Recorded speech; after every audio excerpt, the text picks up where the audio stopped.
Bismillahirrahmanirrahim. Assalamualaikum warahmatullahi wabarakatuh. Alhamdulillahi rabbil alamin. Nahmaduhu wa nasta'inuhu wa nastaghfiruh. Wa na'udzu billahi min syururi anfusina wa min sayyiati a'malina. May yahdihillahu fala mudilla lahu wa may yudlil fala hadiya lahu. Asyhadu an la ilaha illallah wa asyhadu anna Muhammadan abduhu wa rasuluh. Allahumma salli ala sayyidina Muhammad wa ala alihi wa ashabihi wa man sara ala nahjihi ila yaumil qiyamah, amma ba'du. Hadirin hadirat yang dimuliakan Allah Subhanahu wa taala. Alhamdulillah wa syukurillah, pada subuh yang gerimis ini Allah Subhanahu wa taala memberikan kita nikmat kesempatan bisa hadir di Masjid Fastabiqul Khairat melaksanakan salat subuh berjamaah. Setelah itu mengikuti kajian tafsir sampai datang waktu syuruk. Semoga hadirnya kita di masjid ini dicatat oleh Allah Subhanahu wa taala sebagai pemberat timbangan kita di yaumil mahsyar kelak. Mari kita mulai kajian kita bersama-sama membaca Ummul Kitab Al-Fatihah. A'udzubillahi minasyaitonir rajim. Bismillahirrahmanirrahim. Alhamdulillahirabbil alamin arrahmanir rahim.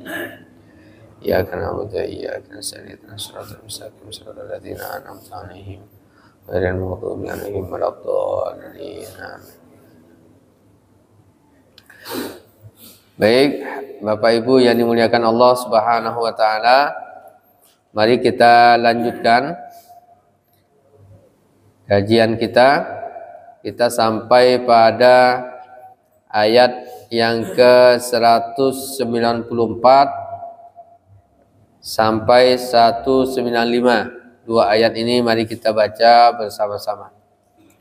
A'udzu billahi minasy syaithanir rajim. Bismillahirrahmanirrahim.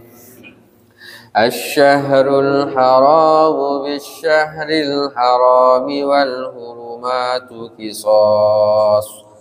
فَمَنِ اعْتَدَى عَلَيْكُمْ فَاعْتَدُوا عَلَيْهِ بِمِثْلِ مَا اعْتَدَى عَلَيْكُمْ وَاتَّقُوا اللَّهَ وَاعْلَمُوا أَنَّ اللَّهَ مَعَ الْمُتَّقِينَ وَأَنفِقُوا فِي سَبِيلِ اللَّهِ وَلَا تُلْقُوا بِأَيْدِيكُمْ إِلَى التَّهْلُكَةِ وَأَحْسِنُوا إِنَّ اللَّهَ يُحِبُّ الْمُحْسِنِينَ. Shadaqallahul azim. Asy-syahrul haram, ayat pada 194 ini masih membicarakan tentang bulan-bulan haram, di mana pada ayat-ayat sebelumnya 191, 192, 193 itu berbicara tentang peperangan. Disyariatkannya perang di dalam Islam. Dan disyariatkannya perang dalam Islam itu bukan karena hawa nafsu, bukan karena dunia, tetapi dalam rangka hifdzuddin, menjaga agama Allah Subhanahu wa taala. Dan itu pun karena dizalimi. Karena umat Islam dizalimi, maka diizinkan untuk berperang. Tetapi kemudian di sini Allah memberikan batasan-batasan. Asy-syahrul haramu bisyaril haram. Pada bulan-bulan haram dilarang untuk melakukan peperangan. Kenapa? Karena bulan itu mesti dihormati, dan itu pun sudah dilakukan oleh orang-orang Quraisy sebelum diutusnya Nabi Muhammad SAW. Wal hurumatu qisas. Di bulan-bulan haram ini, ketika terjadi peperangan, ada yang menyerang, berlaku kisos. Maknanya apa? Kalau ada yang berperang, maka akan diperangi. Faman i'tada 'alaikum, maka siapa saja i'tada, melampaui batas, 'alaikum, atas kalian. Bisa melampaui batas ini menyerang, menculik, merampok kaum muslimin, ya. Fa'tadu, maka serang dia, ya, maka culik dia. Jadi berlaku kisos. Nah, kalau musuh-musuh Islam itu pada zaman Rasul Shallallahu Alaihi Wasallam itu, ketika di bulan haram mereka merampok, yang merampas harta kaum muslimin atau menyerang, maka balas dia. Fa'tadu alaihi bimisli ma'tada alaikum, tapi sesuai dengan, ya, apa yang mereka lakukan terhadap kalian. Jadi tak boleh melampaui batas. Bahkan dalam peperangan itu sering kita sampaikan, di antara, ya, adab-adabnya tidak boleh membunuh wanita, anak-anak, orang yang sudah tua, ya, bahkan tokoh-tokoh agama mereka, ya kan. Kemudian tidak boleh juga membakar, menghancurkan tempat-tempat ibadah, ya, dari non muslim. Ini merupakan bagian dari adab-adab di dalam Islam. Nah, dan tidak boleh juga seorang apa? Dimutilasi. Nah, itu ya, dimutilasi. Nah, ini disebut dengan i'tada, melampaui batas. Karena umat Islam ini sangat luar biasa, ajarannya sangat luhur, ya, mencerminkan adab-adab Islami yang tidak ada pada ajaran agama-agama selain Islam. Maka perintah yang kedua, wattaqullah, bertakwalah kepada Allah. Sekalipun perang, perintahnya wattaqullah, takutlah kepada Allah. Karena bisa jadi orang dalam perang kan, ya, hilang, ya, kesadaran atau akal sehat dalam perang. Tapi di dalam Islam ternyata tidak. Bahkan pada pekan yang lalu kita sampaikan hadis bahwa orang yang sudah berperang di perang ini, ya, kemudian dia terdesak, nah, lalu kemudian dia angkat tangan menyerah lalu bersyahadat, maka tak boleh itu diperangi, tak boleh dibunuh. Nah, dan itu sudah terjadi pada sahabat Rasulullah SAW. Tetap aja dibunuh. Kemudian setelah itu disampaikan kepada Nabi, Nabi pun murka. Nah, alasan sahabat ini kenapa tetap dibunuh? Karena itu adalah hilah. Itu alasan saja, karena dia sudah terdesak. Tapi dijawab lagi oleh Nabi, asyaqqaqta qalbahu, apakah engkau telah membelah dadanya sehingga engkau mengetahui apa yang ada di dalam hati, ya, orang tersebut. Apakah benar dia berbohong atau benar-benar dia mau beriman? Artinya sampai segitunya, ya. Nah, cuman waktu itu adalah perangnya pakai panah, tombak, pedang. Nah, kalau sekarang ini orang mau nyerah tak bisa juga, susah juga. Pakai apa? Pakai bom. Nah, berbeda ini. Wattaqullah, bertakwalah kepada Allah. Wa'lamu, dan ketahuilah, annallaha ma'al muttaqin, Allah bersama orang-orang yang bertakwa. Muttaqin di bab puasa, takwa juga, yang Allah Subhanahu wa taala sampaikan.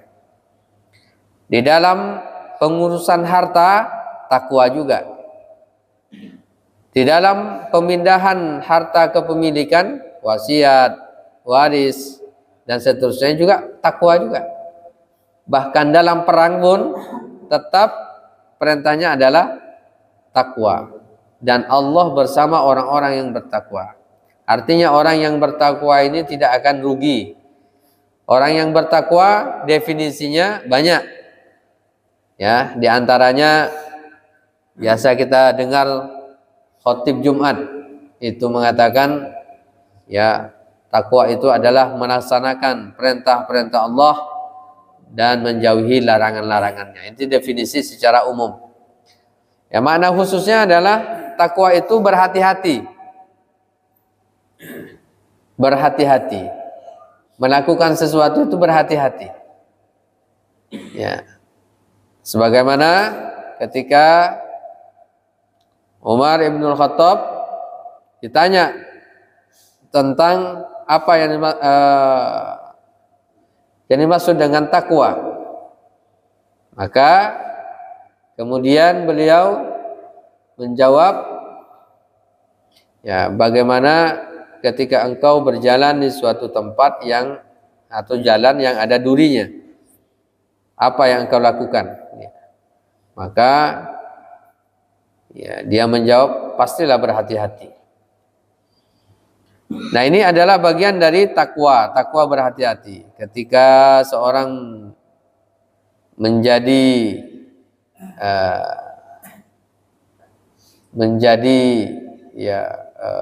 pengusaha, maka dia berhati-hati.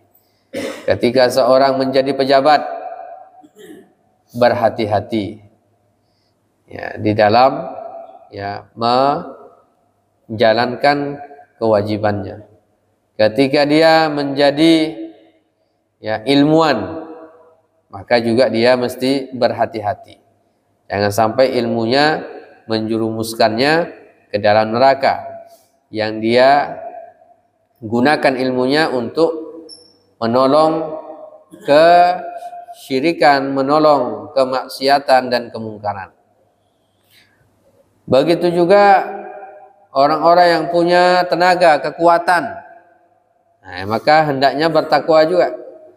Maka disebutkan at-taqwa hahuna, kata Rasulullah, takwa itu ada di sini, di dada. At-taqwa hahuna, takwa itu mesti kita bawa kemana saja, ya, kita melangkah, takwa ini kita bawa dalam keadaan sembunyi maupun terang-terangan, ya, di keramaian, dalam keadaan sembunyi, ya, takwa kita bawa di rumah kita, takwa kita bawa di tempat kerja kita, takwa kita bawa di, ya, tempat di mana kita, ya, berdiskusi. Takwa juga kita bawa di pasar, di mall, ya, dan lain-lain sebagainya. Nah, ini annallaha ma'al muttaqin, Allah bersama orang-orang yang bertakwa. Kemudian ayat yang ke-195-nya ini masih bicara juga tentang, ya, permasalahan jihad, tetapi al-jihadu bi, ya, al-mal, dengan harta. Wa anfiqu fi sabilillah,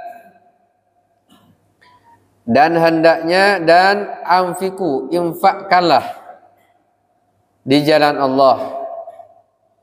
Nah, ini terkait dengan infak, ini terkait dengan harta. Kalau sedekah itu bisa dengan harta, bisa dengan selain harta. Jadi maknanya adalah apa saja yang dikeluarkan, yang milik kita, yang kita keluarkan untuk orang lain. Nah, itu sedekah bisa bersifat harta ataupun selain harta. Contoh misalnya membantu orang lain, ya mengangkatkan barang orang lain itu adalah sedekah. Nah, kita mengeluarkan tenaga kita.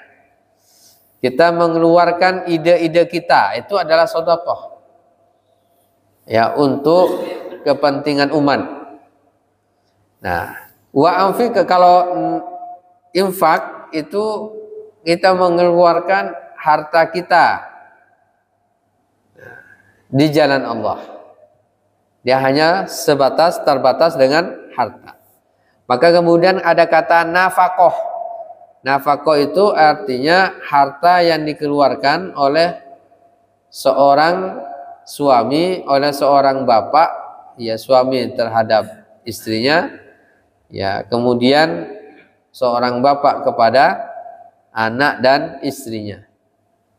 Nah, atau kepada keluarga yang ditanggungnya, itu adalah nafaqah. Nah, yang dikeluarkan itu. Maka kalau yang dikeluarkan keluarga itu bukan sedekah, tapi nafaqah. Kenapa? Kalau sedekah nanti senyum saja juga termasuk sedekah. Ya. Jadi cukup sedekah saja. Senyum saja sudah sedekah. Maka nafaqatan itu artinya harta yang dikeluarkan. Dan di jalan Allah Subhanahu wa taala ini banyak, wajahidu bi amwalikum wa anfusikum. Berjihadlah kalian di jalan Allah dengan harta dan jiwa kalian. Nah, ini juga sama, wa anfiqu fi sabilillah. Banyak-banyak berinfak di jalan Allah. Dalam hadis disebutkan orang yang menyiapkan peperangan, menginfakkan hartinya dalam persiapan peperangan, Rasulullah mengatakan sama pahalanya seperti orang yang berjihad di jalan Allah. Makanya sangat luar biasa, ya. Para sahabat Rasulullah SAW, Abu Bakar, Umar, bahkan ya para sahabat yang lainnya berbondong-bondong untuk berinfak di jalan Allah dalam berjihad memerangi kaum musyrikin. Wala tulqu bi aidikum ila tahlukah, dan jangan engkau tulqu bi aidikum, mencampakkan, ya, aidikum ini tangan-tangan kalian. Maknanya ini disebutkan tangan, maknanya tapi seluruh badannya. Jangan kalian campakkan aidikum bi aidikum, badan-badan fisik kalian, tangan-tangan kalian, ilat tahlukati, pada kebinasaan. Nah, di antara asbabu an-nuzul dari ayat ini 195 ini pada zaman Rasulullah, pada zaman ya, sahabat Rasulullah SAW, bahwa ketika terjadi perang, ya, Romawi, ya, ingin menaklukkan Konstantinopel, maka ada seorang sahabat yang beliau ini langsung masuk ke kerumunan musuh. Wah, kemudian masuk menyelinap, langsung dia memerangi. Tidak berapa lama balik lagi dia. Alhamdulillah selamat. Lalu ditegur oleh sahabat yang lainnya. Kenapa engkau, ya, mencampakkan dirimu dalam kebinasaan? Pasukannya banyak, tapi engkau sendirian, ya, menggempur mereka. Nah, maka kemudian, ya, disampaikan oleh Abu Musa al-Asy'ari bahwa turun ayat ini dalam rangka bukan terkait dengan masalah jihad yang dia berperang 1 lawan 10, 1 lawan 20, 1 lawan 100, bukan itu. Ya, wala tulqu biaidikum ila tahlukah ini tidak terkait, silahkan. Kenapa? Karena kalau pakai ayat ini maka mungkin orang tidak akan mau berjihad karena musuhnya jumlahnya lebih banyak. Nah, inilah yang kemudian dijadikan dalil ayat ini oleh para ulama, wala tulqu biaidikum ila tahlukah ini sebagai kaidah. Oleh Imam Malik dibuatkan kaidah apa? Kaidahnya ya ma adda ila haramin fahuwa haram, ma adda ila halalin fahuwa halal. Apa saja yang mengarah pada keharaman maka hukumnya haram. Apa saja yang mengarah pada kehalalan maka hukumnya halal. Maka apa saja perbuatan yang mengarah pada kebinasaan, kerusakan, maka hukumnya haram. Nah, ini ayatnya wala tulqu biaidikum ila tahlukah ini sebagai kaidah. Contohnya apa? Apa, Bu? Ketakutan.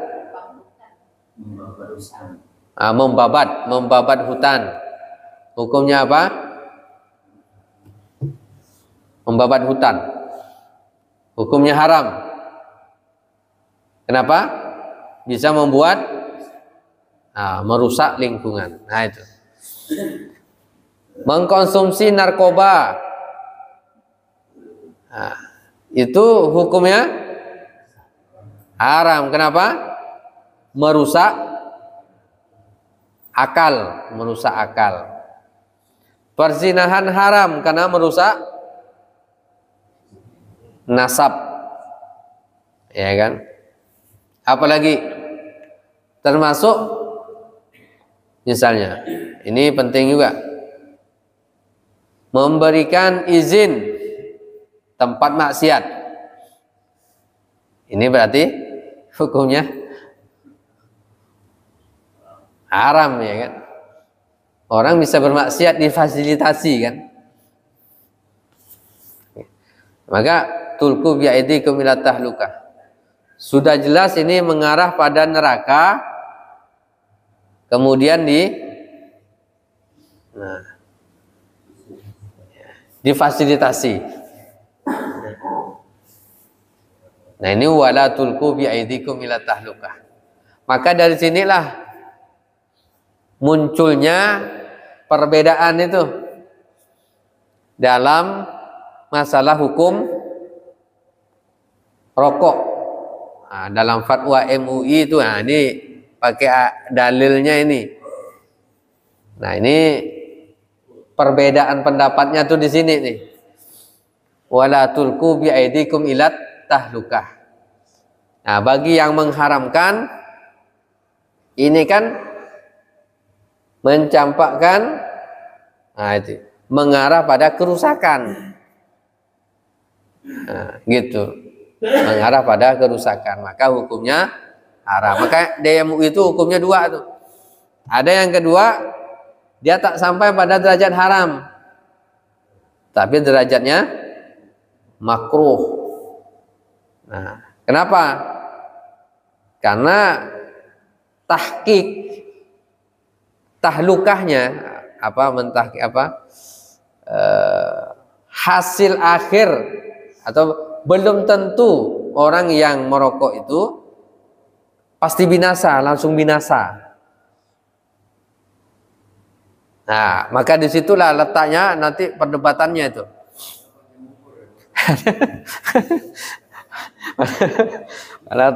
pada panjang umur. Nah, disitulah letaknya. Nanti perbedaannya, ayatnya sama di sini yang dijadikan dasar landasan. Nah, di situ. Bahkan ada yang fatwa tapai apa namanya? Nah, tapai ketan itu disebutkan hukumnya. Ada yang mengatakan haram tuh. Kenapa? Bisa masuk ke kategori khamar, bisa memabukkan. Gitu. Airnya itu. Tapi memang kalau airnya itu diendapkan beberapa hari, itu jadi arak. Gitu. Nah, itu yang kemudian dijadikan, oh ini bisa ngarah pada keharaman. Nah, ini pakai ayatnya ini. Nah, tapi nanti kembali, ini ayatnya jelas, tapi ketika menerapkannya apakah sesuai dengan realita dan faktanya, apakah benar-benar terwujud itu tahluka itu atau tidak. Nah, disitulah letak perbedaannya. Wala tulqu biaidikum ilat tahlukah. Maka ayat ini juga yang kemudian dijadikan dasar bagaimana dengan orang yang kayak misalnya terjadinya perbedaan fatwa di Palestina misalnya, orang yang tak punya senjata, lalu kemudian menyerang musuh penjajah Israel, ya, Zionis, ya. Lalu kemudian dia tinggal bawa senjata saja sendirian. Habis itu pastilah dia kena bunuh juga. Nah, bagaimana hukumnya? Di situ letaknya. Maka dikatakan, oh ini hukumnya haram, sama seperti orang bunuh diri, gitu. Ada yang mengatakan enggak termasuk, ini bagian dari perjuangan, nah, gitu, enggak termasuk dalam ayat ini. Nah, termasuk orang yang bunuh diri juga sama. Ini termasuk di sini, wala tulqu biaidikum ilat tahlukah. Dia mencampakkan dirinya dalam kebinasaan. Nah, jadi dia termasuk bunuh diri itu, apalagi bunuh orang lain. Ya. Bagaimana hukum Gojek? Nah, Gojek nih sekarang ngantarkan orang ke tempat maksiat. Gimana kira-kira hukumnya? Bang, antarkan yuk. Kemana? Kalau Pontianak kurang tahu saya. Nah, misalnya ada tempat ya khusus, nah diantarkan, nah dia memfasilitasi kan, memfasilitasi kemaksiatan, maka dia juga terkena tuh, padahal dan dia tidak melakukan. Memfasilitasi keburukan, dia juga berdosa sama seperti dia melakukan keburukan. Tapi juga jangan ya dilajakkan, daripada ya ngantarkan cuman dapat dosanya, lebih baik sekalian aja berdosa, itu lebih parah lagi tuh. Nah, wala tulqu biaidikum ilat tahlukah. Maka nanti di sini juga letaknya ada perbedaan pendapat ketika orang mengkonsumsi ya obat-obatan atau apa saja yang membatasi keturunan. Nah, ini juga dibahas dalam fatwa-fatwa para ulama. Bisa jadi seorang ini juga sama, wanita tak mau memiliki anak, gitu. Ini bisa jadi apa? Orang tak mau memiliki anak, tak mau nih. Memang dia hanya pengen kawin saja, tak mau punya anak. Ini masuk pada kategori ilat tahlukah. Manusia itu nanti akan hilang, ya, sama seperti dinosaurus, yang itu ceritanya ya, hilang, tak ada keturunannya.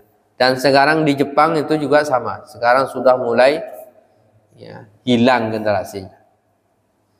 Ya, kenapa? Secara umum di sana tidak mau punya anak. Awal-awalnya begitu.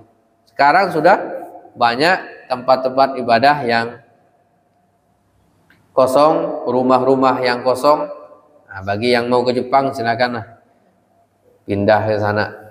Nah, dan bahkan dalam hadis disebutkan seorang wanita yang tak mau menyusui anaknya haram hukumnya. Ya itu. Kenapa? Karena itu adalah bagian apa? Bisa merusak anak. Gitu, kesehatannya dan seterusnya. Nah, ini kaidah yang sangat luar biasa. Wala tulqu biaidikum ila tahlukah. Dan yang kedua, wa ahsinu. Ini kaidah juga. Wa ahsinu innallaha yuhibbul muhsinin. Berbuat baiklah, sesungguhnya Allah mencintai orang-orang yang berbuat baik. Jadi dalam ayat ini ada tiga kategori, tiga hal yang kalau kita lakukan maka ini semuanya adalah sebuah kebaikan dan Allah mencintainya.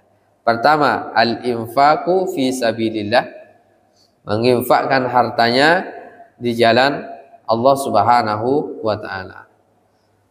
Yang kedua, berhati-hati jangan sampai mengarah pada at-tahlukah, kerusakan, melakukan kemudaratan, mafsadah. Dan yang ketiga, wa ahsinu, berbuat baik. Nah, ketika berbuat baik, pada hakikatnya kita berbuat baik untuk diri kita sendiri. Ya. Ketika kita berbuat baik, pada hakikatnya kita berbuat baik pada diri kita sendiri. Silakan dibuka surah An-Nisa.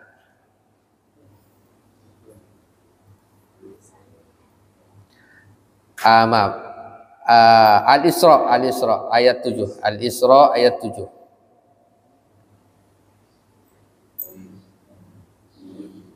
Al-Isra ayat 7. In ahsantum li anfusikum. Jika kalian melakukan kebaikan, pada hakikatnya kalian telah melakukan kebaikan untuk diri kalian sendiri. Wah, ini sangat luar biasa. Ini kaidah juga. Ya, ini kaidah juga untuk kita semuanya. In ahsantum li anfusikum. Wa in asa'tum falaha, kebalikannya. Kalau kita melakukan keburukan, keburukan itu akan kembali kepada kita. Kalau kita melakukan keburukan nih kepada orang lain, nah maka keburukan itu akan kembali, pada hakikatnya kita akan kembali kepada kita. Kalau kita melakukan kebaikan, ahsana ini melakukan kebaikan untuk orang lain, maka kebaikan itu akan kembali kepada kita. Contoh misalnya, kalau orang misalnya dari sisi orang mendoakan orang lain, orangnya tidak ada nih, kita doakan bizahril ghaib, si fulan ini, ya Allah berikan kebaikan kepadanya, terus itu diberikan doa-doa kebaikan. Pada hakikatnya ketika kita mendoakan orang lain itu, kita berdoa untuk diri kita. Kenapa? Karena malaikat langsung turun, malaikat itu ya berada di sampingnya lalu mengatakan walaka mislu, begitu juga dengan engkau. Masya Allah. Kalau kita melakukan apa? Berdoa untuk orang lain, kebaikan orang lain, maka kita itu pun akan kembali kepada kita. Kalau itu diterima oleh Allah, ya karena didoakan malaikat kan, begitu juga dengan engkau. Nah, ini sangat luar biasa, kembali kepada kita.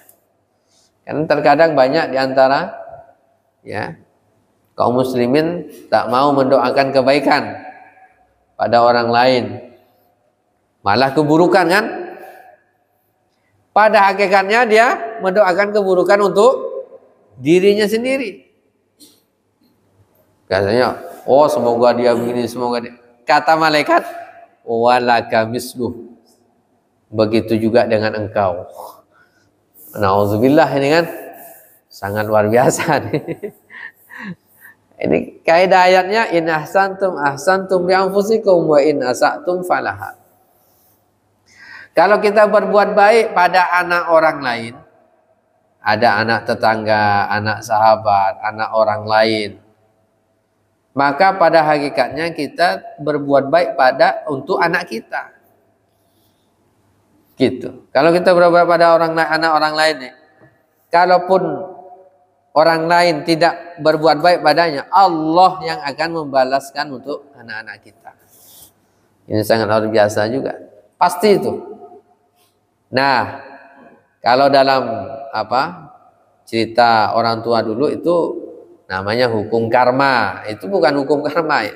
Itu kalau berbuat baik, ya bahkan ada yang katakan kalau berbuat baik maka alam ini akan menganggap positif dan itu juga kadang teorinya kurang tepat juga ya. Ya, alam yang menyatu dengan alam yang ini. Bukan itu. Tapi ini sudah aturan dari Allah. In ahsantum ahsantum li anfusikum. Kalau kita banyak misalnya tadi al-infaqu fi sabilillah, berinfak di jalan Allah, pada hakikatnya kita ya untuk diri kita. Ya kan? Ketika kita ya mengajarkan kebaikan pada orang lain, mengajak kebaikan, mengajak ketaatan pada orang lain, kembali pada kita. Salah satunya apa? Kembali kepada kita adalah pahalanya. Makanya ketika kita ngajak orang lain nih, ayo kita sholat berjamaah ke masjid. Kan sholat berjamaah ini pahalanya 27 derajat. Kawan kita yang kita ajak itu datang dia ke masjid, sholat dia dapat 27 derajat. Kita pun dapat juga. Tanpa mengurangi pahala dari kawan kita itu. Bahasa komputernya apa? Copy paste. Copy paste, bukan di cut. Cut itu copy, menghilangkan ya, file yang ada sebelumnya. Nah, ini sangat luar biasa. Kebaikannya untuk diri kita sebenarnya. Ya, kalau ada kebaikan-kebaikan yang kita ajak ya kepada orang lain, kita ya pada hakikatnya ya memberikan kebaikan untuk diri kita. Nah, supaya kita senang, tenang itu bagaimana? Ini konsepnya ini. Makanya biasanya pelatihan apa? Itu pakai konsep ini. Kalau kita ingin bahagia, bahagiakan orang lain. Benar? Itu dia konsepnya.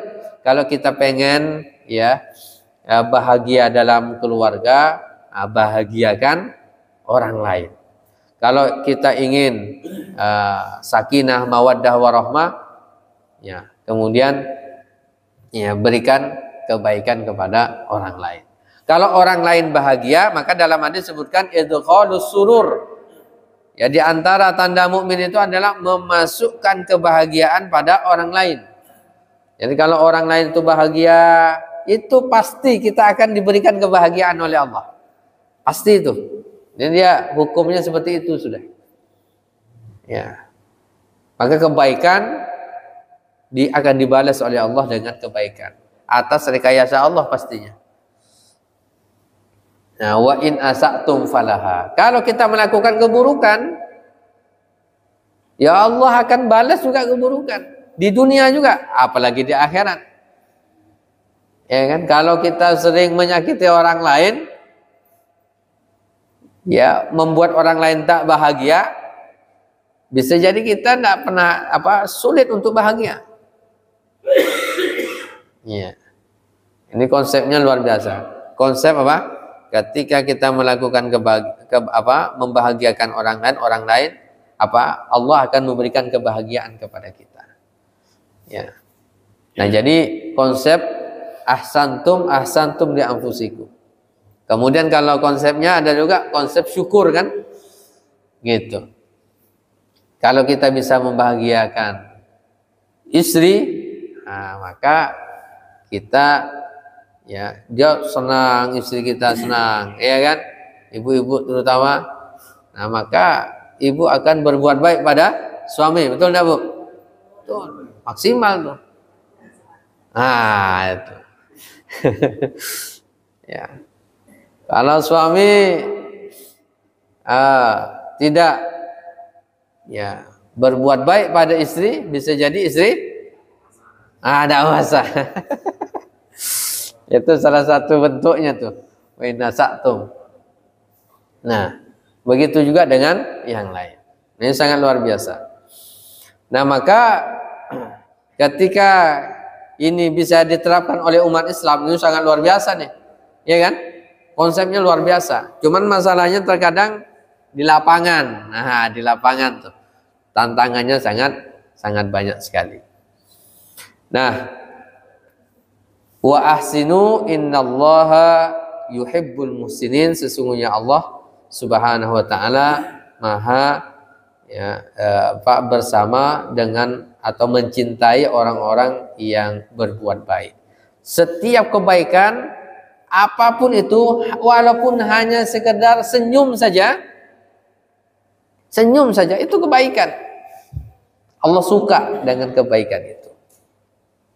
Ya, karena ada orang terkadang ya berpapasan, ketemuan, tak senyum.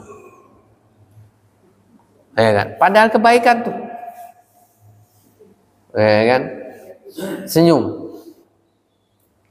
Bahkan di masjid pun terkadang tak mau senyum.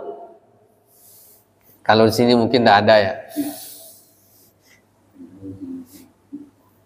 Nggak, salaman pun tak mau juga kadang. Ya kan? Padahal sesama muslim itu khalus surur, memasukkan kebahagiaan. Banyak mau salaman ndak, senyum ndak. Ya kan? Nah, tapi kepada kemaksiatan senyum dia. Ya kan? Nah, ini banyak. Ada muskilahnya ini. Nah, ini dua ayat ya yang bicara tentang ya konsep kehidupan kita sehari-hari, bagaimana kita bisa mengambil hikmah dan pelajaran dari dua ayat ini. Mudah-mudahan Allah Subhanahu wa taala berikan kemudahan-kemudahan pada kita melaksanakannya. Silakan jika ada yang mau bertanya. Silakan, Pak. Waalaikumsalam warahmatullahi wabarakatuh.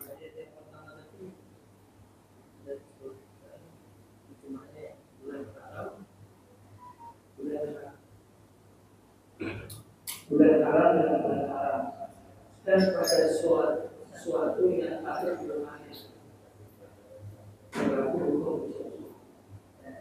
Mengertian tentang sesuatu yang patut dihormati itu, apakah terkait dengan bulan haram, apakah terkait dengan kita tidak sholat Islam atau keluarga kita yang baik-baik itu ya.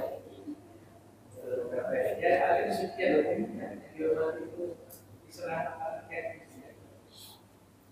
Kemudian masalah sifat kisos ya, kejahatan dan kejahatan. Kalau orang kan kios artinya kacau lagi. Gimana untuk kesetaraan? Iya. Pertama, wal hurumatu qisas.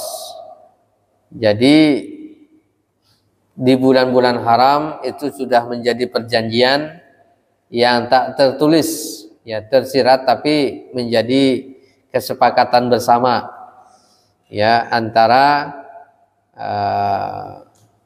kaum Quraisy pada saat itu. Nah, itu memang sudah sengaja atau sudah menjadi sebuah komitmen ya, tidak melakukan perang atau melakukan kezoliman. Nah, bagaimana dengan ya ayat yang kita bahas tadi ya, wal hurumatu qisas. Di mana di situ banyak sekali, mungkin ada di bulan-bulan haram juga, tapi mereka tetap melakukan kezaliman. Atau ketika ya bentuk-bentuk kezaliman ini kan banyak bentuknya, tidak hanya perang sebenarnya, tidak hanya perang. Dia bentuknya ketika ada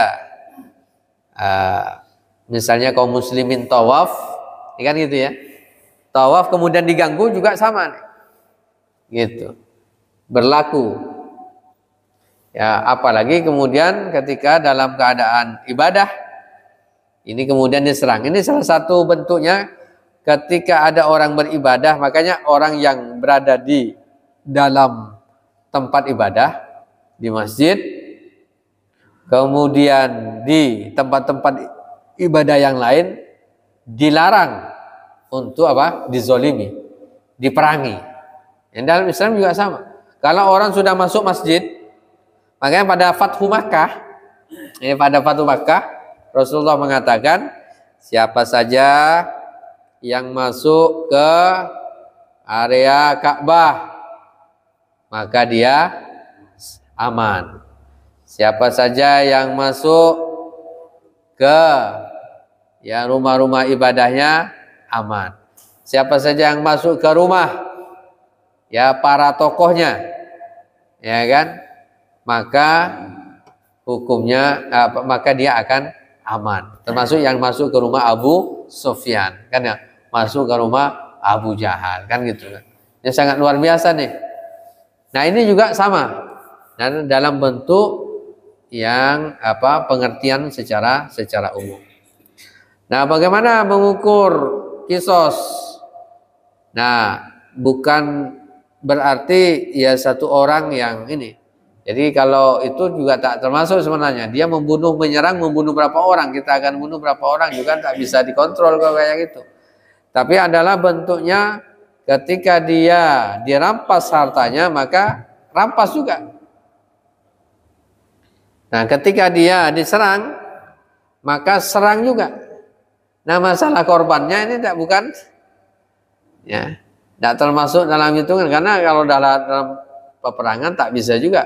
Saya akan bunuh 2 orang saja. Kemudian musuhnya ada 10. Kalau enggak bisa kena dia. Nah, kan gitu kan. Nah, ini adalah bentuk kesetaraan dalam proses. Kalau dia diserang, maka dia mesti menyerang juga. Gitu.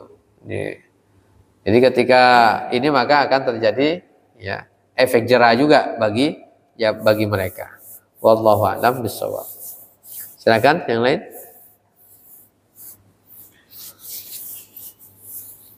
Silakan, Pak.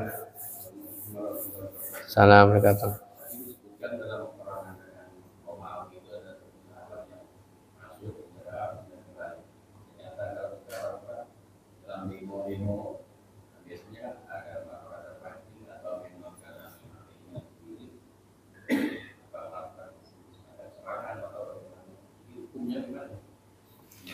Ya, pertama, apakah sama demo dengan perang? Nah, itu dulu, Pak. Ya, demo ini berbeda dengan perang. Jadi tidak sama. Kalau perang ini di Indonesia dilarang berperang ini. Di Indonesia ini dilarang. Ya. Ini terjadi apa? Terorisme kan begitu kan? Ya. Penyerangan itu kan dilarang. Nah, tapi kalau demo hukumnya halal, boleh, bahkan difasilitasi oleh negara. Nah, demo kan ada aturannya, boleh demo kan, turun ke jalan boleh, itu bagian dari demokrasi. Nah, yang kedua, bagaimana dengan orang yang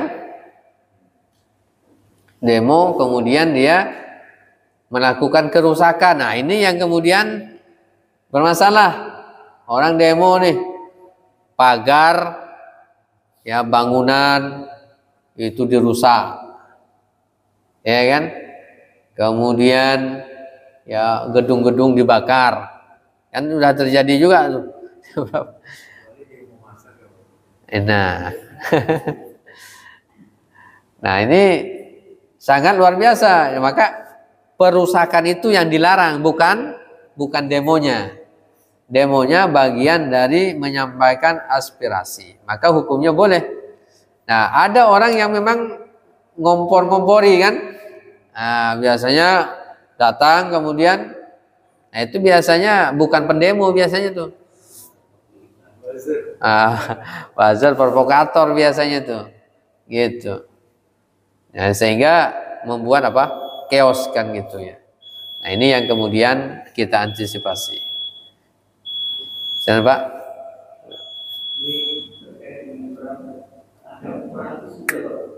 Apa? Adab.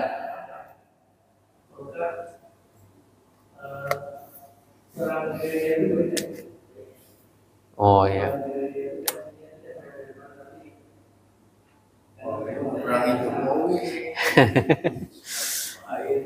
Perang.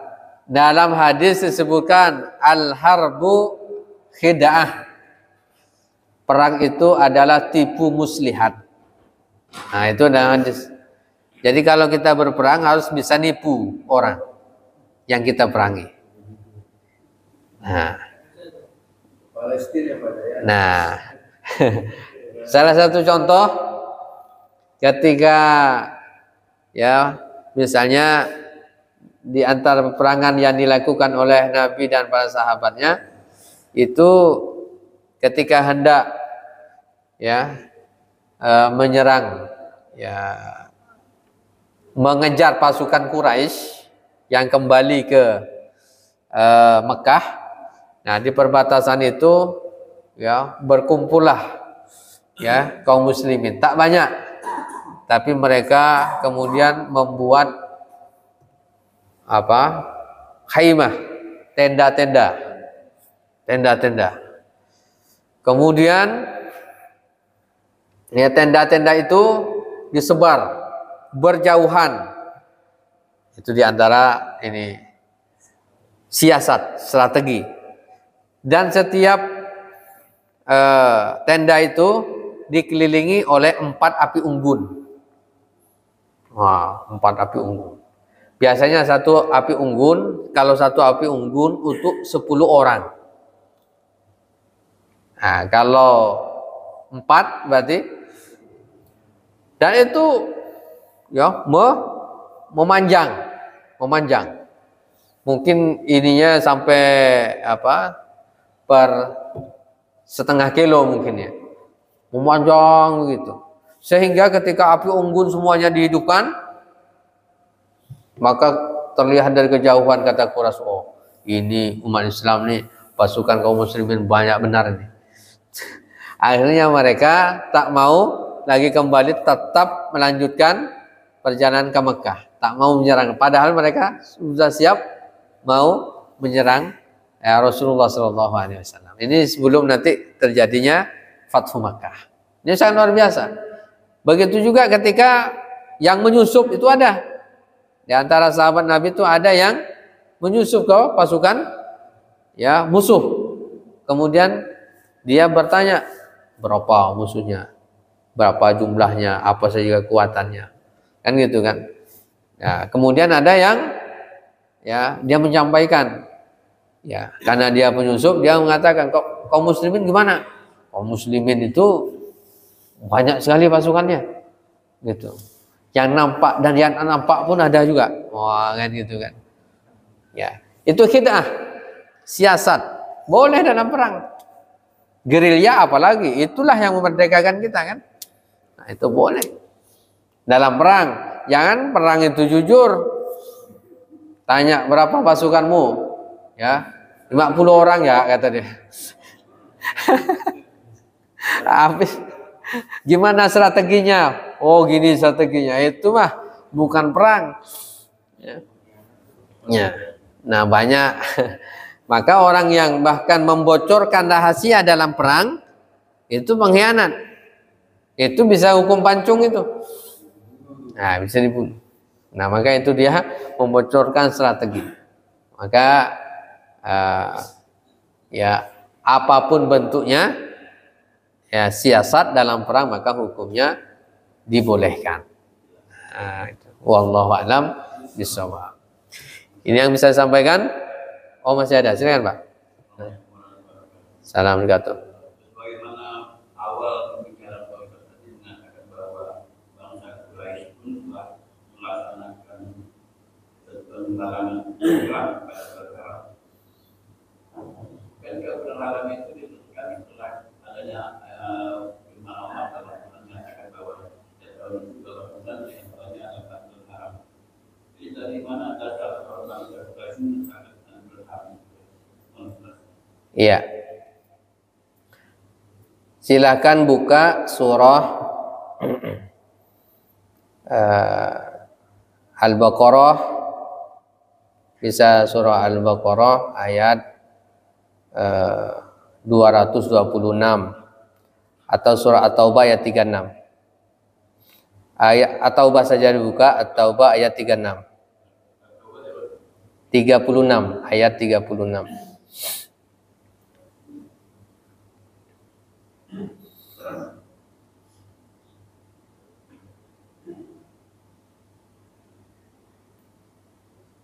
Inna iddatas syuhuri indallahi isna asyara syahran fi kitabillah.